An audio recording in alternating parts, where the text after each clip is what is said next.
ಅಂದು ಏಪ್ರಿಲ್ 22, 2025 ಮಧ್ಯಾಹ್ನದ ವೇಳೆ ನಮ್ಮ ದೇಶದ ಕಿರೀಟವಾದ ಜಮ್ಮು ಕಾಶ್ಮೀರದ ಪಹಲ್ಗಾಮ್ನಲ್ಲಿ ಉಗ್ರರು ಅಟ್ಟಹಾಸ ಮೆರೆದು ಸುಮಾರು 26 ಭಾರತೀಯರ ಪ್ರಾಣಪಕ್ಷಿಯನ್ನು ಹಾರಿಸಿದರು.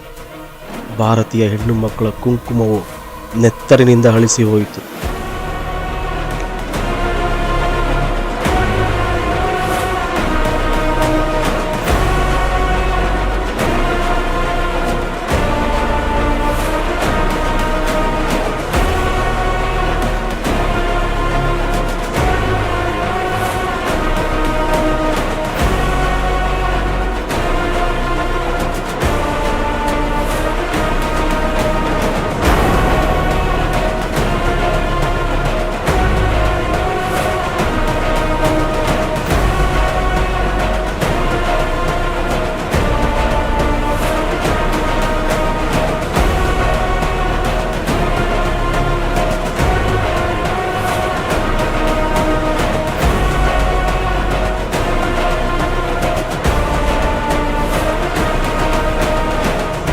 ಅಳಿಸಿ ಹೋದ ಭಾರತೀಯ ಹೆಣ್ಣು ಮಕ್ಕಳ ಹಣೆಗಳು.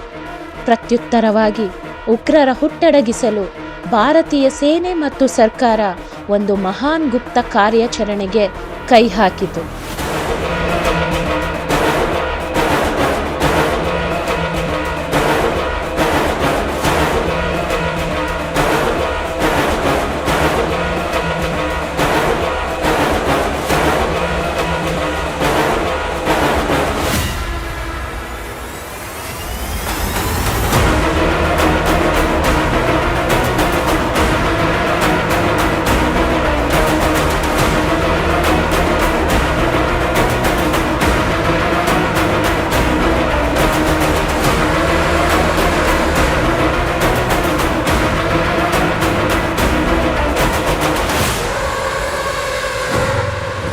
ಜೈ ಹಿಂದ್ ಸರ್.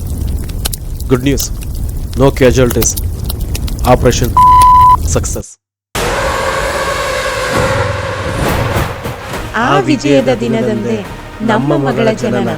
ಹುಟ್ಟಿದ ಸಮಯ ಮತ್ತು ದಿನಾಂಕಕ್ಕೆ ಯಾವುದೇ ಜ್ಯೋತಿಷ್ಯ ಕೇಳದೆ ಭಾರತೀಯ ಸೇನೆ ಆ ಕಾರ್ಯಾಚರಣೆಗೆ ಇಟ್ಟ ಹೆಸರನ್ನೇ ನಮ್ಮ ಮಗಳಿಗೆ ನಾಮಕರಣ ಮಾಡುತ್ತಿದ್ದೇವೆ.